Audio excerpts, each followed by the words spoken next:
La paracha de la semaine du grand rabbin Jacques Waknin.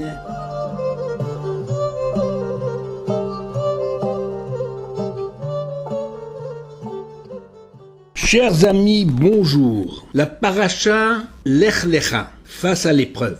La Torah n'a pas l'habitude de nous présenter les personnages qui ont fait l'histoire du peuple juif comme des héros, des hommes parfaits. Le souci de la Torah étant de nous offrir des exemples de comportement en certaines circonstances. Elle est davantage préoccupée par la vérité. La Torah ne fait pas du journalisme, entre guillemets. Elle présente les événements dans leur réalité crue, tels qu'ils se sont passés et leurs conséquences, au lecteur d'en tirer la leçon. L'histoire de la descente d'Abraham en Égypte à cause de la famine n'a pas manqué d'intriguer nos sages. Les récits rapportés dans la Torah peuvent d'ailleurs, en général, être transposés dans la vie de tout homme. C'est justement ce qui fait leur valeur sur le plan humain. L'action des pères préfigure celle des fils. La paracha de Lech Lecha ouvre une ère nouvelle dans la vie d'Abraham qui fait son entrée dans le grand monde. Le Midrash nous dit d'ailleurs que l'Éternel compare Abraham à un flacon de parfum qui répand davantage d'effluves dans un grand espace. D'où l'ordre « Va pour toi, Lech Lecha ». Il est temps de te faire connaître. À peine arrivé dans le pays de Canaan, Abraham se trouve confronté à une nouvelle épreuve. Une famine se déclare dans le pays, la plus grave de tous les temps. Comment va-t-il réagir devant une telle calamité ? Comme d'habitude, il ne doute pas de la parole divine et ne récrimine pas face à une situation qui n'est pas conforme à la promesse qui lui avait été faite. Selon Abrabanel, la première idée qui lui vint spontanément à l'esprit est de fuir, de quitter le pays, de peur d'être accusé d'avoir suscité la famine. Fort de son expérience, Abrabanel sait que tel est le sort des Juifs vivant parmi les nations. Lors de la peste noire ayant ravagé l'Europe en 1346, les Juifs furent partout accusés d'empoisonner les puits, parce que cette épidémie avait épargné les communautés juives, probablement en raison de l'hygiène imposée par la halakha, car il fallait se faire des ablutions, il fallait se laver les mains plusieurs fois par jour. Les Juifs étaient également accusés de crimes rituels en incorporant du sang d'un enfant chrétien dans la fabrication des matzot de Pessah bien sûr.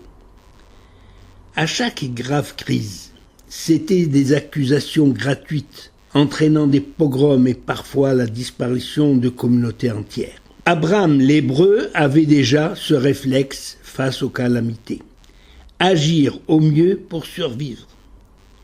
Cet homme de foi, entièrement soumis à la volonté divine, aurait pu s'épandre en prière et attendre le miracle. Mais Abraham sait qu'un juif, on ne doit pas compter sur le miracle. En somrim alanes. Le miracle ne se produit qu'en récompense de l'initiative humaine, lorsque celle-ci peut aboutir sans l'aide du ciel. Le même Abraham n'avait pas hésité à se jeter dans une fournaise ardente. Mais là, il s'agissait d'une action en l'honneur de l'Éternel, c'est-à-dire un Kiddush Hashem. Tandis que dans ce cas, il s'agit du salut de sa propre personne. Et lorsqu'il existe une possibilité de faire face à la réalité par des moyens humains, l'homme ne doit pas attendre, les bras croisés, qu'un miracle se produise. C'est ainsi que la Torah conçoit l'attitude de l'homme face aux événements de la vie. Il est écrit en quelque sorte dans Pesachim, « Aide-toi, le ciel t'aidera ». Ça ne signifie pas que l'on a manqué de confiance en l'Éternel. Malgré la promesse divine qu'il deviendra un grand peuple et qu'il connaîtra une vie de bénédiction dans un pays, dans le pays dans lequel Dieu l'a envoyé, Abraham jugea qu'il se devait de prendre toutes les mesures utiles pour échapper au danger qui les menaçait, lui, sa femme, son neveu Lot et tous ses serviteurs qui dépendaient de lui.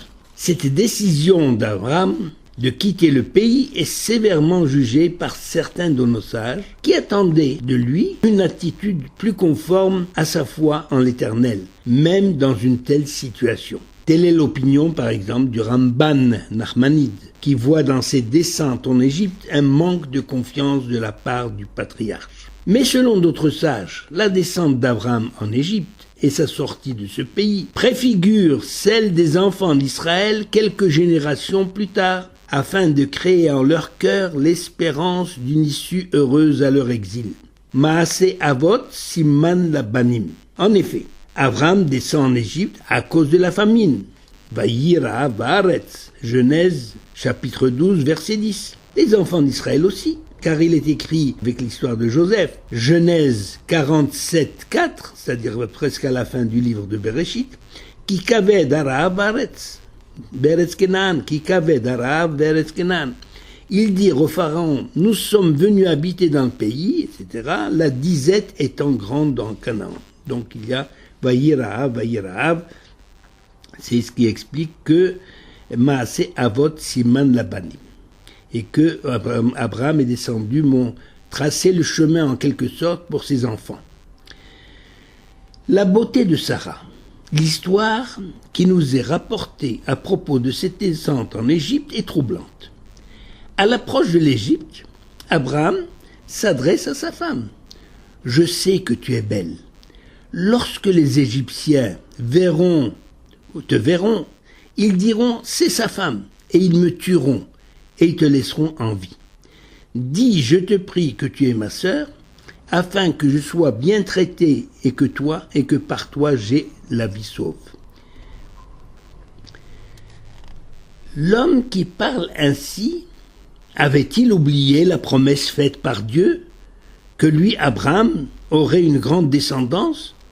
Pensait-il que l'Éternel ne pourrait pas tenir sa parole?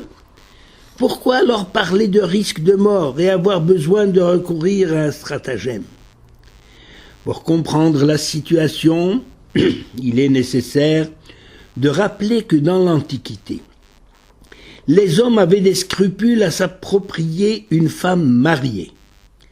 Bien que le meurtre soit également interdit, leur passion pour la femme les poussait à tuer le mari pour libérer la femme et la posséder. Le mari mort n'est plus un obstacle à la réalisation de leurs désirs. Mais gagner le cœur d'une femme qui est plus libre, c'est-à-dire qui n'est pas mariée, est plus excitant que de la prendre de force. Dans ce but, le frère peut jouer un rôle primordial dans cette approche. En le comblant de cadeaux, on se concilie le frère pour gagner les faveurs de la sœur. Connaissant cette mentalité, ou la mentalité des Égyptiens, Abraham agit en conséquence. Pour préserver sa vie, il se fait violence, lui qui a pour adage « celui qui ait les cadeaux vivra », sonne matanotirier. En effet, accepter un cadeau crée un sentiment d'obligation, on devient l'obligé du donneur. C'est d'ailleurs le même phénomène lorsqu'il s'agit du don corrupteur interdit, c'est-à-dire du shochad. Abraham l'a montré lors de la guerre victorieuse pour libérer son neveu Lot. Le roi de Sodome voulut lui donner une partie du butin. Abraham refuse en disant « Je ne prendrai rien de ce qui est à toi, fût-ce un lacet de chaussures, pour que tu ne dises pas « c'est moi qui ai enrichi Abraham ». Du côté de celui qui offre un cadeau, le sentiment ressenti réside dans la volonté de créer un lien, de protéger. Selon le Rav Dessler, c'est exactement ce que pense Abraham. On le voit à l'affût de cadeaux, car il sait que grâce à ce stratagème, il aura la vie sauve. En effet, il pensait ainsi gagner du temps, en réclamant davantage de cadeaux de la part des prétendants à la main de Sarah. C'était sans compter que le roi allait prendre Sarah dans son palais, sans discuter. Abraham a donc fauté suite à un mauvais calcul.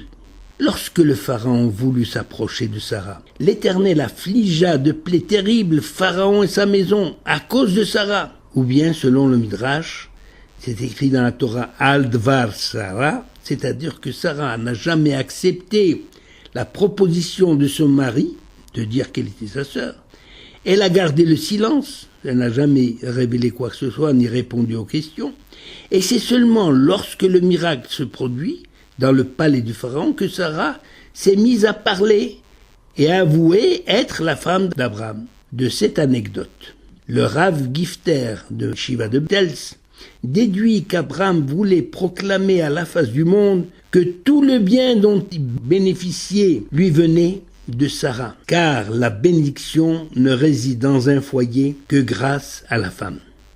D'ailleurs, nos sages incitent les maris à être attentifs au respect de leurs femmes, car la bénédiction ne réside dans le foyer que si la femme est heureuse et comblée. C'est ainsi qu'il est écrit dans Baba Metzia, Le'olam yehe adam zahir b'chvod ishto, she'en bracha metzuya betoch beto shel adam, ella bishvil ishto. Beracha ve'hatzlacha.